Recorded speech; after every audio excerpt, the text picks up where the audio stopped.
Hi guys and welcome back to the channel. Today I've got two replays in the American Tier 10 Heavy tank, the T57 Heavy. Now this is a tank that looks a lot like the T57, while the T77 looks a lot like the T57 Heavy. This is the Tier 10 variant, this is not the T77, right? This is the T57 Heavy. And there is one thing about this tank that is just absolutely special, and that is its DPM, which is obviously something that's not something you can say about the T77. It reloads so damn quickly, and 6.0 has, well, it's basically made this tank just stupidly good. I mean, it was always, like, nice, right? But it had downsides in the fact that the gun was terrible over range. It was atrocious. But that was, and it was pretty slow, you know. And 6.0 took away the fact that the gun was derpy. And then to add to its utterly ridiculous DPM, it got even better. Because screw skills. And reasons, really.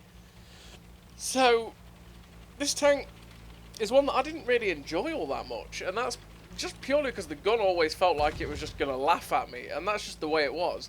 But now, post 6.0, I found it really enjoyable to play. That's because I can literally just reliably go up and slap shells into people. So look, we're going for the side of that turret there. Unfortunately, we end up ricocheting off of the Cranvarn's turret, which is a sad thing. But I'm just going to keep bobbling up and down on the ridgeline on prop. And that's because, obviously, I don't want to give my enemies an easy shot. And I want to be able to keep myself in a place where I can get nice shots into them. So, obviously, we're going to get two nice shots in. There we go. We hit the side of this Cranvarn. And did everyone see that? 421. We rolled for 420. Yep, that was a high roll. That was a thing that happened. Wow. They don't happen anymore. Well. So, I've now spent 20 seconds, reloaded, and we're ready to go again. Like, honestly, it reloads so quickly, it's crazy. And now this 257 is spotted at the back. Well, he's in for a world of hurt. We end up ricocheting one. I think that one ricocheted, and we popped two more blind at him, and that one must have missed as well. He was at a weird angle for us, so we'd have probably been a little bit fortunate, whichever way. We'd have been unlucky not to pen him, but at the same time, just the 257's weird ass armour means that, you know, it's not always guaranteed to pen it. Now, I could have shot the 257, but then the Death Star get little, right? And I decided, you know, I mean, the Death Star's easy to pen at range anyway. But not just that. You don't want to let the Death Star live, because you just know what's going to happen. You're going to get like a 1400 blap from it with Hesh, and it's going to hurt. So I tried to snap the shot into the Death Star immediately. Unfortunately, at that exact moment, the 777 in front managed to pull forward and block the shot, which was just really unfortunate timing. But then we managed to get all three into the Death Star, so we had like not much health left. Now we're looking at this Type 5, and well, that's just not going to happen realistically. I pop one into the side of that Death Star. We're looking for the shot into the top of the turret, gets it in, and we just pop a shot chancily at the Type 5. Now, the Type 5 is one that we're going to struggle to pen with our AP rounds because it's like 275 effective, and obviously we only have like 260 odd pen. So, even at range, that thing's going to be difficult. But just look how fast we've reloaded. We've dropped that whole clip into that guy, into that Death Star, killed it, and now we're ready to go again. We get a nice shot into the track, so that's 777. And we're just going to drop the last clip of AP straight into his side. And that is a lovely clip. That's just what you want with an autoloader. When shells just fly in like that, it is honestly, it's so juicy. It's great. And now that that 777 is dead and we know where the Type 5 is, I want to change up the angle, right? I want to get a better shot at this Type 5 to see if I can get a shot into his side. And we've actually got heat loaded thinking about it, so the Type 5 is just way easier to pen. We ended up slapping the shot straight through his turret. Now the T30 at the back gets spotted, and I think that one got absorbed because it's a heat round. But then we managed to pen the rest. And we managed to just keep these guys at range and just keep farming. I mean, we've got a couple of blind shots in. These guys are all dying now, so it's kind of like, just please save some health for my reload. We're only 5 seconds away and I can drop another clip. This Griller is running away at full speed. The whole team is after him. We get one into his side. Hopefully going to get 2, and we don't quite get to finish him off. But we finished that game with 6.8 damage that we could see, 982 assisted, and it was just a nice game for the T57 Heavy generally, where we weren't really under any pressure in that game whatsoever. We managed to just farm up the damage, just keep the gun working, and that's exactly what the T57 Heavy wants. And you see, we finished with 7.5k there as well, which must have been like 1 or 2 blind shots.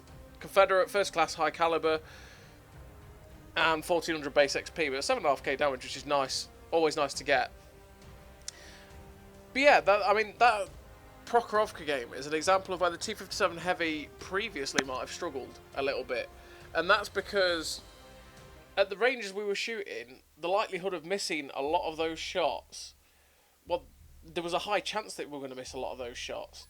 So to be able to hit that many, I mean, it would have been nice to have a extended post-battle results screen so that we could actually see how many shots we fired to how many we actually hit, because that game would have been definitely a higher ratio of shots hit to missed,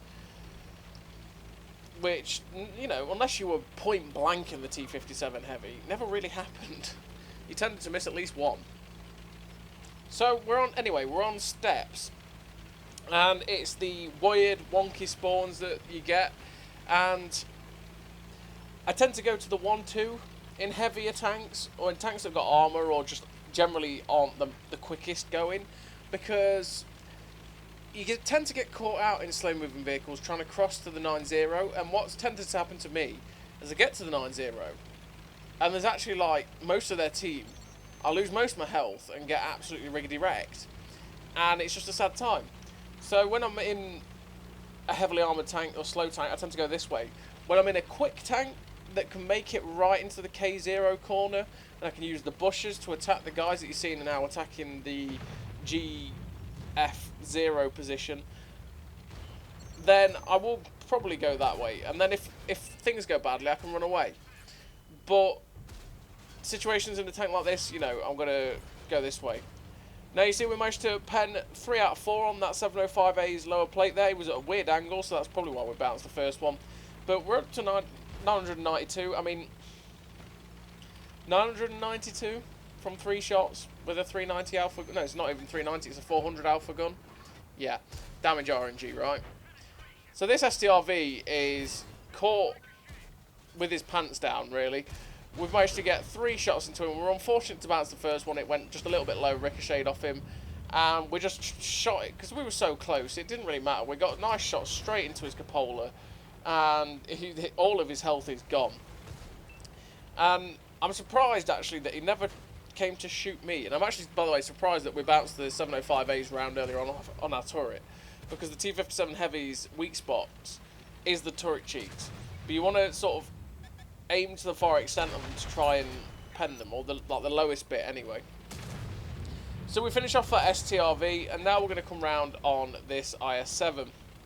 And I've got all the minds of dropping my clip into this guy.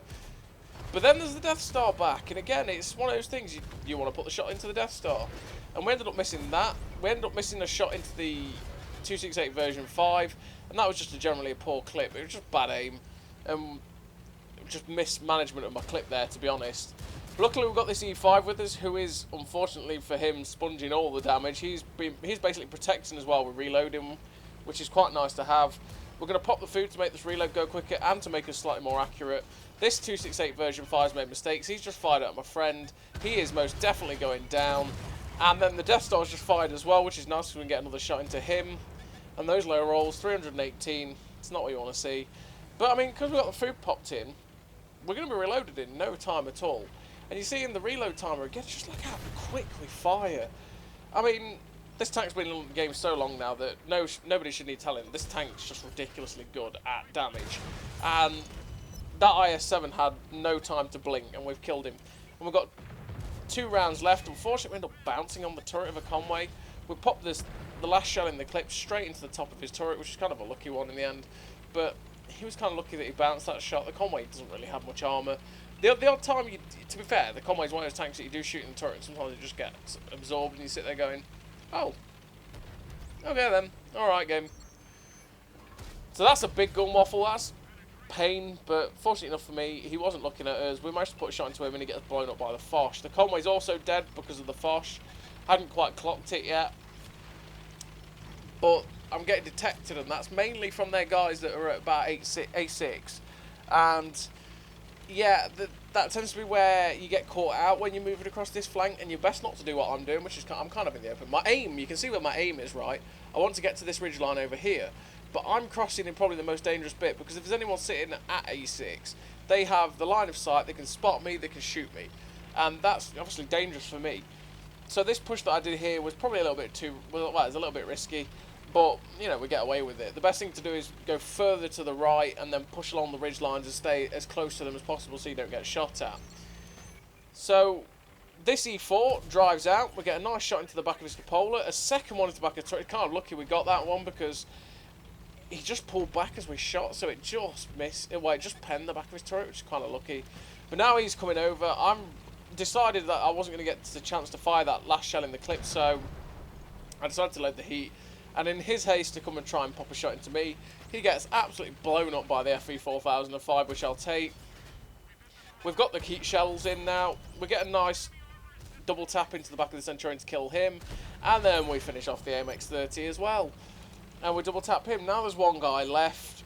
He's over in the corner. It's an M46 pattern that's not very healthy, and he gets shut down by our friend in the Waffle Panzer IV. But that was another nice game with the T57 Heavy. It's a beast of a tank, especially now post 6.0, it's just ridiculous. And we finished that game with 5 kills, 7,000 damage, ace tanker, high caliber, sniper medal, and if we want to flick over, there we go, 1600 base XP, and just a generally nice game for a very good tank, and it's definitely a lot of fun to play, and it's a lot better post 6.0. So, as always everybody, thank you very much for watching. I'll see you next time.